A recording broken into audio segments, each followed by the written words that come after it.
Hello everyone, welcome to the channel take easy pharmacy. तो आज के लेक्चर में हम पढ़ने वाले हैं चैप्टर 2 ऑफ फार्मास्यूटिक्स। चैप्टर का नेम है फार्मास्यूटिकल पैकेजिंग। ये पार्ट 2 है। वीडियो शुरू करने से पहले वीडियो को लाइक शेयर सब्सक्राइब ज़रूर करें प्लीज़, क्योंकि आपके लाइक शेयर सब्सक्राइब करने से हमें मोटिवेशन मिलता है और आपके लिए ऐसी ही वीडियोस अपलोड करते रहने का मन करता है। तो प्लीज़ आप वीडियो को लाइक शेयर सब्सक्राइब ज़रूर करें। और अगर आपकी कोई भी क्वेरी और डाउट है तो प्लीज़ आप कमेंट बॉक्स में कमेंट ज़रूर करें। हम आपके क्वेरी और डाउट को सॉल्व करने की कोशिश ज़रूर करेंगे। तो प्लीज़ कमेंट ज़रूर करें।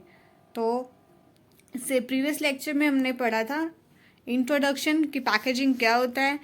मतलब पैकेजिंग एक ऐसा मीन्स है, सबसे पहले वो इकोनॉमिकल होना चाहिए, ठीक है, चीपर इन क्वांटिटी होना चीपर इन कॉस्ट होना चाहिए।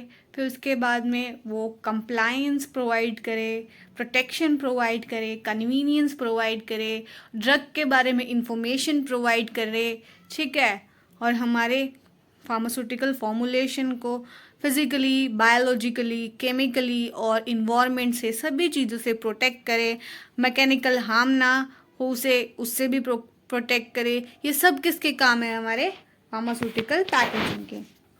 तो उसके बाद हमने उसमें पढ़ा था कि जो फार्मास्यूटिकल पैकेजिंग होती है उसके कुछ प्रॉपर्टीज़ और आइडियल क्वालिटीज़ होती है। वो क्या क्या होनी चाहिए कि सबसे पहले वो हमारे जो फार्मास्यूटिकल प्रोडक्ट है उसके अंदर कोई भी टॉक्सिसिटी ना इम्पोज करे ना, ठीक है, उसके अंदर कोई भी स्मेल या ऑर्डर को ना रहे उसके अंदर, मतलब इम्पार्ट ना करे कोई भी स्मेल या ऑर्डर, ठीक है। जिस कंटेनर में वो स्टोर है तो वो अपने कंटेनर का कोई भी मटेरियल उसके अंदर ना मिक्स हो, ठीक है, हीट को बियर कर सके जब भी हम स्टरलाइज करें तब, ठीक है, हमारे प्रोडक्ट को किसी भी तरह का हार्म ना प्रोवाइड करे, ठीक है। ये सब कुछ उसकी आइडियल प्रॉपर्टीज़ होती है।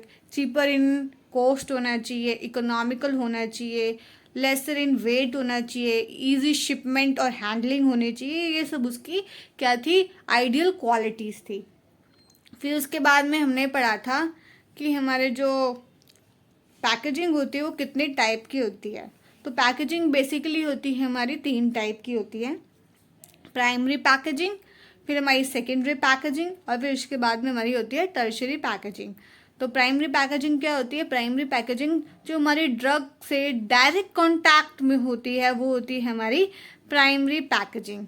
और उसके बाद में जो सेकेंडरी पैकेजिंग होती है वो क्या होती है कि जो प्राइमरी पैकेजिंग के आउटर कवरिंग होती है, प्राइमरी पैकेजिंग के बाहर जो होती है वो होती है हमारी सेकेंडरी पैकेजिंग, और सेकेंडरी पैकेजिंग के भी बाहर जो होती है वो होती है हमारी टर्शरी पैकेजिंग। एग्जाम्पल से समझते हैं कि जैसे कि हमारा कोई ड्रग है, ड्रग को हमने एक कैन के बॉक्स में स्टोर किया या किसी में भी स्टोर किया, जैसे कि ड्रग्स मेडिसिन को हम जनरली किसमें, स्ट्रिप्स में, हमारी जो स्ट्रिप्स आती है मेडिसिन की उसमें स्टोर करते हैं, उसमें स्टोर किया, ठीक है, तो वो क्या हो गया? डायरेक्ट कांटेक्ट में है, तो वो हो गई हमारी प्राइमरी पैकेजिंग, ठीक है।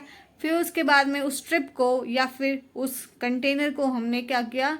एक बॉक्स में रखा, ठीक है, हमारी मेडिसिन भी बॉक्स में आती है, उसमें बॉक्स में रखा, छोटे से बॉक्स में रखा हमने, तो बॉक्स में रखा तो वो क्या होगी? उसके लिए सेकेंडरी पैकेजिंग हो गई। फिर उस छोटे से बॉक्स को भी हम बड़े बॉक्स में रखते हैं सारी मेडिसिन को कलेक्ट करके, ठीक है, तो वो क्या हो गया? उसके लिए टर्शरी पैकेजिंग हो गई। ऐसे करके पैकेजिंग चलती है। फिर उसके बाद में हमने पढ़े थे कुछ कंपोनेंट्स ऑफ पैकेजिंग कि पैकेजिंग के अंदर कौन कौन से कंपोनेंट्स होते हैं। सबसे पहले हमने पढ़ा था कंटेनर्स। कंटेनर्स क्या होते हैं? डिफरेंट डिफरेंट टाइप्स के कंटेनर्स होते हैं जिसके अंदर हम फार्मास्यूटिकल प्रोडक्ट को स्टोर करके रखते हैं, ठीक है। अलग अलग उनकी क्वांटिटी होती है, शेप होता है, साइज होता है, सब वेरी करता है। फिर उसके बाद हमने पढ़ा था क्लोजर्स, जो कि हम उन कंटेनर्स में उनको क्लोज करने के लिए लगाते हैं ताकि उसके अंदर किसी भी तरीके की कोई गैस ना हो, oxygen, carbon dioxide, hydrogen gas किसी भी टाइप की ना हो, उसके अंदर कोई वाटर वेपर्स ना हो, ठीक है। अगर ये सब होंगे तो वो क्या, उस फॉर्मुलेशन को ख़राब कर सकते हैं। तो किसी भी तरीके का उसमें कुछ भी नहीं होना चाहिए, तो हम उसके लिए क्लोजर्स का यूज़ करते हैं। फिर आते हैं हमारे कार्टन्स। कार्टन्स भी बॉक्सेस टाइप होते हैं जो कि वुड से या फिर उसके पल्प से मिलकर बनते हैं। फिर उसके बाद में आता है लास्ट में हमारे बॉक्सेस। बॉक्सेस हमारे बिगर इन साइज होते हैं जो बल्क हैंडलिंग में हम यूज़ करते हैं। फिर उसके बाद में हमने पढ़ा था कि हमने ग्लास क्या होता है, glass is a packaging material, ठीक है। ग्लास रिजिड मटेरियल होता है, एफडीए क्लियरेंस होती है उसकी। फिर उसके बाद में हमने उसकी कंपोजिशन पढ़ी थी कि कैसे बनता है ग्लास, कि वो उसके अंदर सबसे पहले सैंड होती है। सैंड क्या होती है, जिसमें सबसे ज़्यादा कंपोजिशन होती है हमारी सिलिका की। फिर उसके बाद में सोडा ऐश होता है, सोडा ऐश में क्या होता है हमारा सोडियम कार्बोनेट होता है। फिर उसके बाद में कलट होता है, कलट में क्या होता है, कलट में होते हैं हमारे जो हमारे ग्लास के ब्रोकन पीसीस होते हैं, वो हम यूज़ करते हैं न्यू ग्लास की फॉर्मेशन में, ठीक है, नए बैच की फॉर्मेशन में। ये सब से हम ग्लास को दोबारा बनाते हैं, ये उसकी कॉम्पोजिशन थी। फिर उसके बाद में हमारे ग्लास के टाइप्स होते हैं। हमारे ग्लास के कितने टाइप्स होते हैं, 4 टाइप्स के ग्लास के टाइप्स होते हैं, जो कि इंपॉर्टेंट था। और जिसमें सबसे पहला था हमारा बोरोसिलिकेट ग्लास, जो लेबोरेटरी प्रिपरेशंस में यूज़ किया जाता है और सबसे हाईली रेजिस्टेंट होता है, ठीक है। फिर उसके बाद में था हमारा ट्रीटेड सोडा लाइम ग्लास, फिर था हमारे सोडा लाइम ग्लास, और लास्ट में थे नॉन पेरेंट्रल ग्लास। तो ये हमारे ग्लास के टाइप्स थे। फिर उसके बाद में हमने पढ़ा था कि ग्लास जो है हमारा, उसके क्या एडवांटेज है एज अ पैकेजिंग मटेरियल, ठीक है। सबसे पहले वो रिजिड होता है, एफडीए क्लियरेंस प्रोवाइड करता है, डिफरेंट डिफरेंट शेप और साइजेस में अवेलेबल होता है। हमारे इंफ्रारेड रेज, अल्ट्रावायलेट रेज से भी जो भी हमारे सेंसिटिव होती है जो प्रिपरेशन, उनको भी प्रोटेक्ट करके रखता है, और टाइम के साथ साथ जल्दी ख़राब नहीं होता है। तो ये इसकी कुछ प्रॉपर्टीज़ थी। और डिसएडवांटेज थी कि वो फ्रिजाइल होता है, नेचर में ब्रिटल होता है, इजीली ब्रेकेबल हो जाता है, और दोबारा हम उसको ज्वाइन नहीं कर सकते। तो ये सब हमने पढ़ा था इससे प्रीवियस लेक्चर में। तो शुरू करते हैं आज का लेक्चर, जो है जिसमें हम पढ़ेंगे मेटल के बारे में, रबर के बारे में और प्लास्टिक के बारे में आज हम पढ़ेंगे। तो हमने प्रीवियस लेक्चर की ब्रीफ डिस्क्रिप्शंस हमने समरी कर लिया। तो अब स्टार्ट करते हैं आज का लेक्चर। तो सबसे पहले क्या है, मेटल्स। तो ये क्या होता है, it is one of the way of packaging to save us from hazardous substance. मतलब ये एक ऐसा वे है पैकेजिंग का जिससे हम हैजार्डियस सब्सटेंस से अपने आप को प्रोटेक्ट कर सकते हैं। The metal commonly use for this purpose are aluminium foil, tin plated steel, lead etcetera. मतलब जो कॉमनली मेटल्स यूज़ किए जाते हैं इस पर्पस के लिए वो कौन कौन से हैं, एल्यूमिनियम फॉयल हो गया, टिन प्लेट हो गए, ठीक है, स्टील हो गया, लेड हो गया। तो ये कॉमनली मेटल्स हम यूज़ करते हैं हमारे पैकेजिंग मटेरियल में, ठीक है। They also use to store can food and became an important part of the human diet in developed countries. मतलब जो हमारे मेटल्स होते हैं वो कैन फूड को स्टोर करने में भी यूज़ किए जाते हैं, जो कि नाउ डेज बहुत इंपॉर्टेंट पार्ट हो गया है एक ह्यूमन डाइट का डेवलप्ड कंट्रीज़ में, ठीक है। फिर metal use as packaging material. तो कौन कौन से मेटल्स होते हैं जो पैकेजिंग मटेरियल की तरह यूज़ किए जाते हैं। तो सबसे पहला है हमारा एल्यूमिनियम। तो उसका एडवांटेज क्या है कि हम उसे क्यों यूज़ करते हैं, it is light metal, hence the shipment cost of the product is less. मतलब ये इसका जो वेट होता है वो बहुत ही कम होता है, इसकी वजह से क्या उसकी शिप करने की कॉस्ट जो होती है वो बहुत ही कम हो जाती है, ठीक है। They provide attractiveness as compare to tin. और वो क्या प्रोवाइड करते हैं, अट्रैक्टिवनेस प्रोवाइड करते हैं। जैसे कि जो हमारी मेडिसिन होती है वो जो उसके पीछे जो फॉइल लगी रहती है जो पैक करने के लिए यूज़ की जाती है वो होती है हमारी एल्यूमिनियम फॉइल। तो उस पर क्या होती है, जो हम उसके ऊपर ब्रांडिंग करते हैं, जो भी इंफॉर्मेशन उस पर लिखी रहती है, तो उसमें वो अट्रैक्टिवनेस प्रोवाइड करती है एज कम्पेयर टू टिन, ठीक है। फिर हमारी डिसएडवांटेज क्या क्या है इसकी, as the result of corrosion hydrogen gas में इवॉल्व।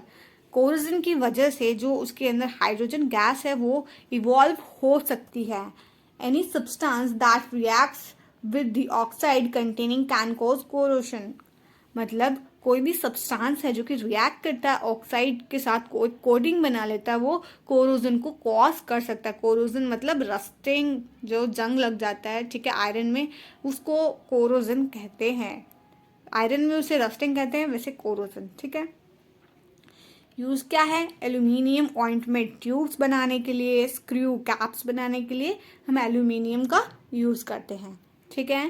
फिर उसके बाद में है हमारा आयरन। इसका एडवांटेज क्या है, Iron as such is not used for pharmaceutical packaging. Large quantities of tin combines the strength of steel with corrosion resistance of tin. मतलब जो हमारा आयरन होता है वो जनरली नहीं यूज़ किया जाता है फार्मास्यूटिकल पैकेजिंग में. वो यूज़ भी किया जाता है तो वो कैसे यूज़ किया जाता है, लार्ज क्वांटिटी में हम उसको कंबाइन करते हैं स्टील के साथ में या फिर टिन के साथ में, ताकि उसके अंदर जो कोरोजन है, रस्टिंग है, वो ना हो. ठीक है, हमें पता है आयरन सबसे ज़्यादा क्या होता है, उसके अंदर रस्टिंग और कोरोजन होता है. तो इसलिए हम फार्मास्यूटिकल पैकेजिंग में उसका प्योर फॉर्म यूज़ नहीं करते हैं, मिक्स करते हैं पहले अदर फार्मास्यूटिकल मेटल्स जो है हमारे यूज़ करते हैं उनके साथ, फिर हम उसे यूज़ करते हैं. फिर इसका यूज़ क्या लिखा है हमने, fabrication of milk container, screw caps and aerosol cans. मतलब ये एक लेयर बनाने में मिल्क कंटेनर्स में यूज़ किया जाता है, स्क्रू कैप्स को बनाने में, एरोसोल कैंस के एक अंदर लेयर क्रिएट करने में हेल्प करता है उनके अंदर. ठीक है, फिर है हमारा लेड. ये क्या होता है लेड हमारा, इसके मेरिट्स क्या है, lowest cost of all metals use in pharmaceutical packaging. मतलब ये सबसे सस्ता होता है जितने भी फार्मास्यूटिकल पैकेजिंग के जो मेटल्स होते हैं उसमें से सबसे सस्ता होता है हमारा लेड. ठीक है, इट इज़ सॉफ्ट मेटल, और तो और ये क्या होता है, सॉफ्ट इन नेचर होता है. ठीक है, डीमेरिट्स क्या है कि इसके मतलब नुकसान क्या क्या है, एक एडवांटेज होता है एक डिसएडवांटेज होता है, ऐसे ही डीमेरिट और मेरिट होता है. ठीक है, तो डीमेरिट क्या है, lead when taken internally there is a risk of lead poisoning, so lead containers and tubes should always have internal lining of inert metal or polymer. मतलब क्या है कि जो हमारा लेड है जब हम उसको इंटरनली टेक कर लेते हैं तो एक रिस्क होता है कि हमें लेड पॉइजनिंग हो सकती है. ठीक है, इसलिए जो हमारे लेड के कंटेनर्स और ट्यूब्स होते हैं हम जब यूज़ करते हैं तो उनको हम क्या करते हैं कि उनके अंदर एक लाइनिंग होती है इनर्ट मेटल की या फिर पॉलीमर की, ताकि जो लेड है वो हमारे डायरेक्ट कांटेक्ट में ना आए. ठीक है, इसलिए तो ये एक इसका क्या है डिसएडवांटेज है.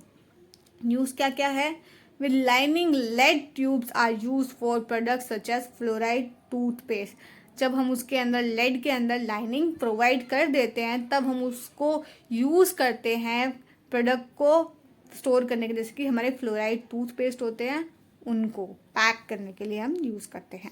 ठीक है, फिर है हमारा some advantage of metal as a packaging material. मतलब कुछ एडवांटेजेस क्या है, हम मेटल को एक पैकेजिंग मटेरियल की तरह यूज़ करते हैं, क्यों यूज़ करते हैं, तो ये कुछ हमारे एडवांटेजेस है. तो क्या क्या है, metal container are strong, relatively unbreakable and opaque. मतलब मेटल के जो कंटेनर होते हैं वो स्ट्रॉन्ग होते हैं, अनब्रेकेबल होते हैं, इजीली ब्रेक नहीं हो सकते, और ओपेक. ओपेक मतलब हम उसके आर पार देख नहीं सकते. 3 टाइप के होते हैं, एक होता है ट्रांसपेरेंट जिसके आर पार हम देख सकते हैं, एक होता है ट्रांसलूसेंट जिसके आर पार हम देख सकते लेकिन क्लियरली नहीं देख सकते, और ओपेक जिसके आर पार तो हम देख ही नहीं सकते. ठीक है, फिर उसके बाद में क्या लिखा है, provide resistance to chemical attack. जितने भी हमारी फार्मास्यूटिकल प्रोडक्ट और फॉर्मुलेशंस हैं उनको रेजिस्टेंस प्रोवाइड करता है. रेजिस्टेंस मतलब किसी चीज़ को रोकना. ठीक है, केमिकल अटैक से रेजिस्टेंस प्रोवाइड करता है. फिर है impervious to water vapours and bacteria. मतलब किसी भी तरीके के वाटर वेपर्स को और बैक्टीरिया को हमारी फॉर्मुलेशन में एंटर करने नहीं देता है. ठीक है, readily coats number of metal. बहुत सारे नंबर ऑफ मेटल्स को कोट करते हैं हम metal as a packaging material में. ठीक है, फिर इसके कुछ डिसएडवांटेजेस क्या क्या है, this is the most expensive packaging material. ये सबसे ज़्यादा एक्सपेंसिव पैकेजिंग मटेरियल है, ये इसका डिसएडवांटेज है. समटाइम्स सम मेटल्स में impart toxicity in the formulation. और कई बार ऐसा होता है कि कुछ मेटल्स होते हैं वो अपनी टॉक्सिसिटी को हमारी फॉर्मुलेशन में इम्पार्ट कर देते हैं. जैसे कि हमारा लेड हो गया, उसके अंदर हम कोटिंग करते हैं, कई बार ब्रेक हो जाते हैं तो हमें क्या हो जाती है, लेड पॉइजनिंग. तो ये इसका एक मेजर सा डिसएडवांटेज है. अब हम चलते हैं प्लास्टिक के ऊपर. तो प्लास्टिक क्या होता है, these materials are prefer for product container and also as a secondary packaging.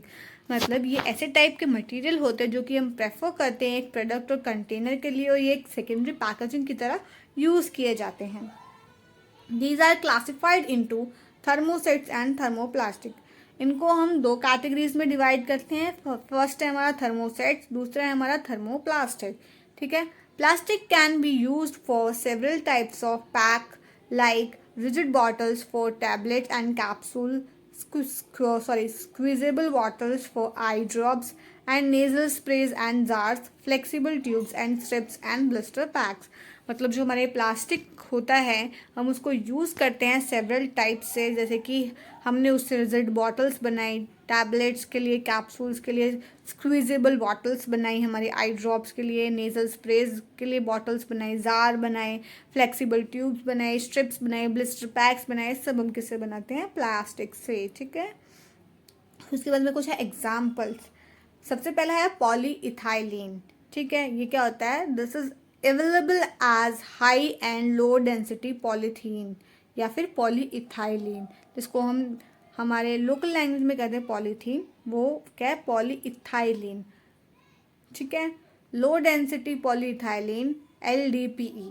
इसमें दो इसके टाइप होता है, एक होता है लो डेंसिटी, एक होता है हाई डेंसिटी, जिसको LDP और HDP के नाम से हम जानते हैं। जो हमारा लो डेंसिटी पॉलीथाइलीन है उसको हम यूज़ करते हैं बनाने के लिए स्क्वीजेबल बॉटल्स को। ठीक है। जबकि जो हमारा हाई डेंसिटी पॉलीथाइलीन है उसको हम यूज़ करते हैं बॉटल्स बनाने के लिए, जिसके अंदर हम सॉलिड डोसेस फॉर्म को स्टोर कर सके। उसके बाद में जो हमारा हाई डेंसिटी पॉलीइथाइलीन है वो करता है शो लेस परमेबिलिटी शो करता है जो हमारी गैसेज है उसमें, जबकि हाई रेजिस्टेंस प्रोवाइड करता है कि वो हमारे फॉर्मुलेशन को ऑयल से, केमिकल रेजिस्टेंस और सॉल्वेंट से प्रोटेक्ट करके रखे। सेकेंड है हमारा पॉलीविनाइल क्लोराइड, इसकी शॉर्ट फॉर्म है PVC। तो ये क्या होता है? It is a rigid packaging material which forms the major component of intravenous bag। मतलब ये रिजिड पैकेजिंग मटेरियल है जो कि फॉर्म करता है एक major component of intravenous bag. Intravenous bag मतलब जो हमारे IV फ्लूइड्स है जो हमें दिए जाते हैं हमारे नर्व्स के थ्रू, उन्हें हम कहते हैं इंट्रावेनस बैग्स। ठीक है। जैसे ग्लूकोज की बॉटल्स हो गई, वो सब वो किससे बनाए जाते हैं? हमारे पॉलीविनाइल क्लोराइड PVC से। ठीक है। फिर है पॉलीप्रोपाइलीन। ये क्या होते हैं? It does not crack when फ्लैक्स्ड। ये क्रैक नहीं होते हैं जब ये बनाए जाते हैं। ठीक है। It is use for making closure. Generally किस में यूज़ किया जाता है? क्लोजर्स को बनाने में। क्लोजर्स मतलब जो हमारे कंटेनर्स होते हैं उसके ऊपर जो हम कैप्स जो भी होती है वो क्लोज करने के लिए किसी को लगाते हैं, तो वो होते हैं हमारे क्लोजर्स। टैबलेट कंटेनर और इंट्रावेनस बॉटल्स, टैबलेट्स या फिर कंटेनर या फिर इंट्रावेनस बॉटल है, उन सभी पे जो क्लोजर्स होते हैं उनको बनाने में पॉलीप्रोपाइलिन का यूज़ होता है। फिर हमारा पॉलीस्टाइरीन। तो ये क्या होता है? It is use for making jars. ये यूज़ किया जाता है जार्स को बनाने में, टू पैक ऑइंटमेंट को पैक करने के लिए, and creams having low water contents. और जो ऐसी क्रीम्स होती है जिनके अंदर लो वाटर कंटेंट होता है तो उनको भी स्टोर करने के लिए हेल्प करता है हमारा पॉलीस्टाइरीन। ठीक है। आगे चलते हैं कि हमारा एडवांटेज क्या है plastic as a packaging material. हम क्यों यूज़ करते हैं प्लास्टिक को एक पैकेजिंग मटेरियल के तौर पे? तो सबसे पहले हमारा flexible, hard to break. Hard to break मतलब जो हमारे प्लास्टिक होता है वो फ्लेक्सिबल होता है। ठीक है। और उसको हम इजीली ब्रेक भी नहीं कर सकते। ठीक है। नेक्स्ट पॉइंट है due to less weight easy handling. उसका जो वेट होता है बहुत ही कम होता है जिसकी वजह से हम उसको इजीली हैंडल कर सकते हैं। फिर है easy to transport, occupies less volume and space. और इसको ट्रांसपोर्ट करने में भी हमें क्या होती है? आसानी होती है। और ये क्या करता है? लेस वॉल्यूम को और स्पेस को ऑक्यूपाई करता है, जिससे क्या एक एडवांटेज है, ताकि हमें क्या कॉस्ट कम लगेगी और सामान ज़्यादा जाएगा। ठीक है। It can be recycle easily, और इसको हम रिसाइकल भी कर सकते हैं आसानी से, तो ये भी हमारा प्लस पॉइंट है। ठीक है। फिर क्या? Variety of shape and sizes are available. इसमें बहुत सारी शेप और साइजेस भी अवेलेबल है। It is less expensive than other packaging material like metal and glass. और ये अदर पैकेजिंग मटेरियल जो हमने पढ़े हैं अभी, मेटल और ग्लास, उनके कंपैरिजन में क्या है? सस्ता भी है। ठीक है। उसके बाद में क्या है डिसएडवांटेज। तो डिसएडवांटेजेस क्या क्या है, less chemically inert than type 1 glass, मतलब केमिकली इनर्ट कम होता है टाइप 1 ग्लास से, मतलब टाइप 1 जो है हाईली रेजिस्टेंट होता है, सबसे कम टॉक्सिसिटी शो करता है, बिल्कुल ना के बराबर, ठीक है, और लेकिन उससे थोड़ी कम ये प्रोटेक्शन प्रोवाइड करता है हमारे फॉर्मुलेशन को, ठीक है। Less impermeable to gas and vapours than glass, मतलब जो ग्लास होते हैं वो हमारे बहुत ही मतलब रेजिस्टेंट होते हैं, वो किसी चीज़ को, गैस को या वेपर्स को अपने अंदर से पास थ्रू नहीं करने देते, उससे थोड़ा कम ये इम्परमिएबल होते हैं, ठीक है। Carry electrostatic charge which attracts particle, और ये क्या कैरी करते हैं, इलेक्ट्रोस्टैटिक चार्ज जो कि अट्रैक्ट करते हैं दूसरे पार्टिकल्स को, ठीक है। तो ये कुछ थी इसकी डिसएडवांटेजेस और हमारी एडवांटेजेस। तो आगे चलते हैं, लास्ट है हमारा पैकेजिंग मटेरियल जो कि है रबर। तो रबर क्या होता है, natural rubber consist of long chain polymer of isoprene units link together in suspension, मतलब जो हमारा नेचुरल रबर है उसके अंदर क्या होती है, लॉन्ग चेन्स के पॉलीमर होते हैं, और जो हमारी आइसोप्रीन यूनिट है वो लिंक करती है टुगेदर सिस पोर्शन में, ठीक है, जब जाके हमारा रबर फॉर्म होता है। तो इसके बारे में क्या लिखा है, it's most important source is the tree hevea brasiliensis, मतलब जो इसका सबसे ज़्यादा इम्पॉर्टेंट सोर्स होता है कि ये हमें कहाँ से मिलता है, ट्री से मिलता है, जिसको नाम के ब्रेजिलेंसिस से, और क्या है, from which latex containing 30 to 40% of rubber, और जो लेटेक्स होता है इसका वो उससे हम कितना रबर मिलता है हमें, 30 to 40% रबर किस में मिलता है, कॉलोइडल सस्पेंशन की फॉर्म में मिलता है। और उसके बाद में excludes when shallow cuts are made in the bark, ये सब हमें कैसे मिलता है, जब हम उसकी बार्क के अंदर छोटे छोटे कट्स लगा देते हैं तब हमें रबर मिलता है, ठीक है। इसके भी कुछ एग्जाम्पल्स हैं, तो कौन कौन से एग्जाम्पल्स हैं, पहला है हमारा ब्यूटाइल रबर, तो ये क्या होते हैं, these are copolymer of isobutylene with 1 to 3% of butadiene, मतलब जो हमारा ब्यूटाइल रबर है, ठीक है, वो क्या होते हैं, कोपॉलीमर होते हैं आइसोब्यूटाइलिन के, और इसके अंदर 1 से 3% ब्यूटाडीन भी प्रेजेंट होता है। इसकी मेरिट्स क्या है, मीन्स एडवांटेजेस क्या है, permeability to water vapour and air is very low, मतलब वाटर वेपर्स को, एयर को अपने अंदर से बहुत ही कम पास होने देता है, अगर पास होंगे तो क्या होगी, हमारी फॉर्मुलेशन ख़राब हो जाएगी, उसके अंदर बैक्टीरियल ग्रोथ हो जाएगी, ठीक है। They are comparatively cheaper compare to other synthetic rubber, और ये जितने भी अदर सिंथेटिक रबर हैं उनके कंपैरिजन में थोड़ा सस्ता भी होता है।